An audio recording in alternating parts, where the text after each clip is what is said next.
great people like you to share with you my experience, my learning, my everything that I've gathered around the issues of human rights. I thank especially the organizers of this site event, which is coming in during the Human Rights Council, the 50th Human Rights Council. And my prayers are that as we move on, let what we discuss be heard, which is going a long way to reinforce the right to freedom of expression. And on this note, I would like us to honor my own freedom of expression, which I'm going to ask you to stand up for a while. Everybody. Microphones there.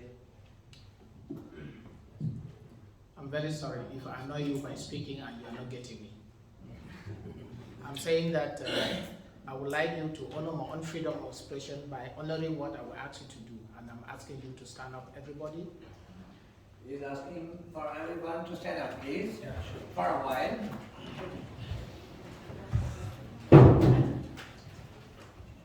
The reasons we are standing up is to honor those who have passed away as a result of their intention and their wishes to express their opinion. Those who have been sacrificed, those who have been assassinated, those who have been murdered. And in one word we say, may their soul rest in peace. Amen. Amen. Please be seated. Thank you. When I was listening to Mr. Khan, he used one important word: fundamental human rights. And to this fundamental human right, I will add one other word: fundamental and basic. I will add fundamental and basic human rights. This simply means that that which is fundamental is that which we are born with, and you can never take it away. That which is basic are those things that make us to live that which God has given us from creation. So fundamental and basic are twin. They go hand in hand. You cannot take one away. By trying to take one away, you are trying to dehumanize a person. And so the freedom, the right to freedom of expression is as fundamental as the right to live. The right to live, the right to life, and all things related to them. And we know, we are told that those who are Christians and those who are of different religions, whether Buddhists, whether Muslims, they have a central understanding of creation. That there was a supreme being, Christian called God, Muslim called Allah, who created. In the Christian religion, they say they created the first human being called Adam and discovered that he was alone.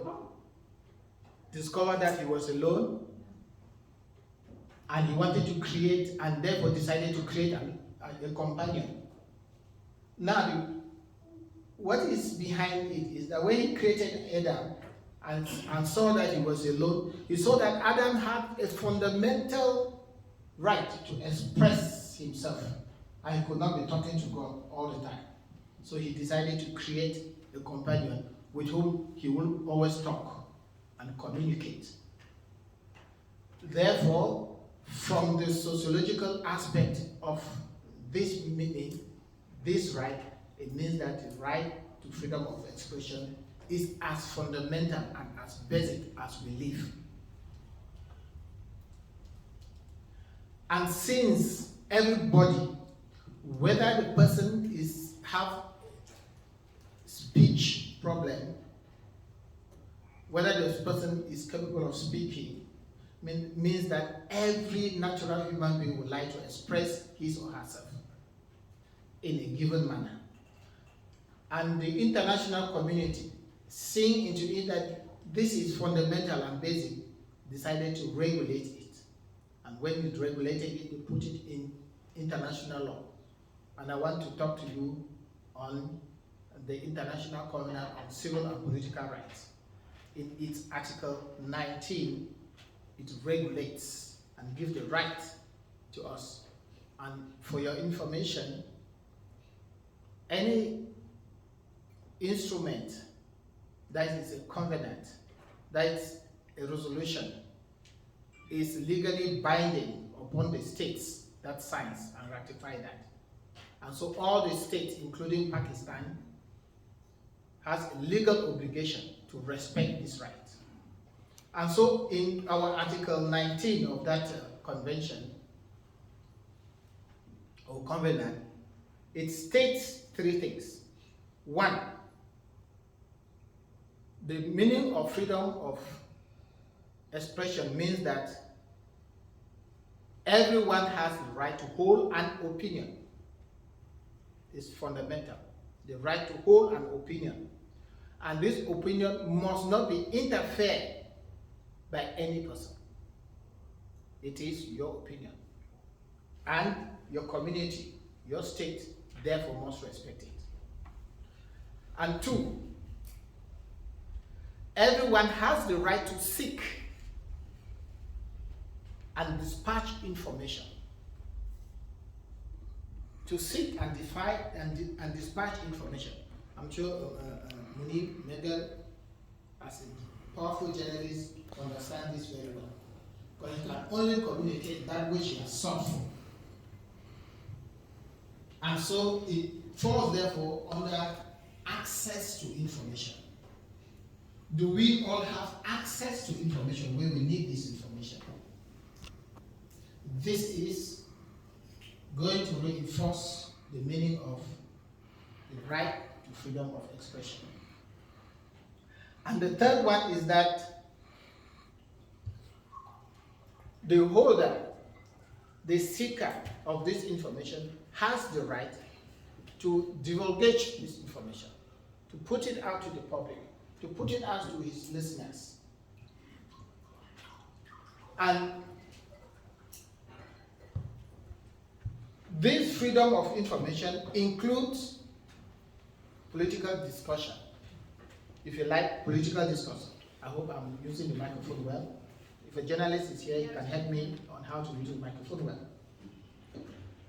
So this right relates to political discourse.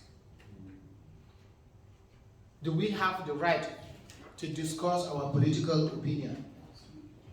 To discuss the way we would like our state to be governed?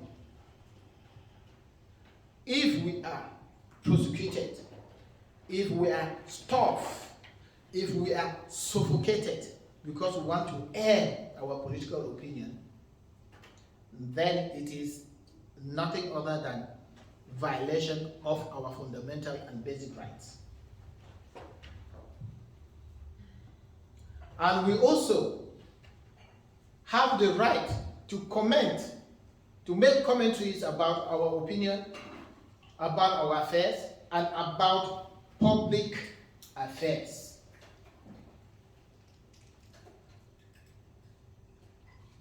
To comment about our affairs and to comment about public affairs remain as fundamental and a basic tenet to good governance, basic tenet to democracy.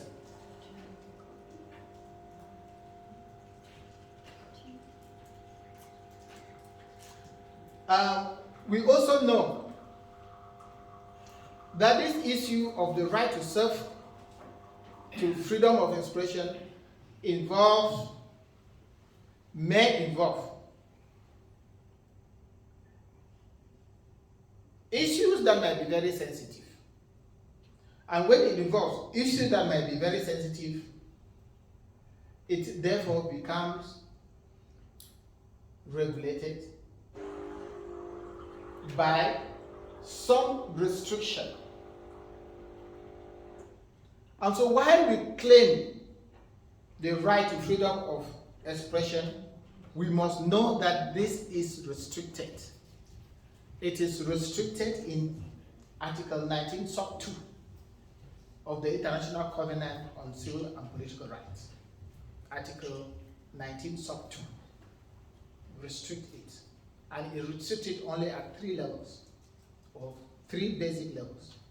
1, if what you want to put out to public relates to jeopardize some personal integrity, if it has to do with people's integrity, this law says that it should be restricted. It means that in as much as you have the right to hold opinion, to express it, you don't have the right just to talk anything about people when it relates to their dignity and to their personal integrity. You don't have the right to do that. If you do that, it can relate to defamation, it can relate to so many things, and you'll be held responsible. It is also restricted when what you want to divulgate, put out, relates to state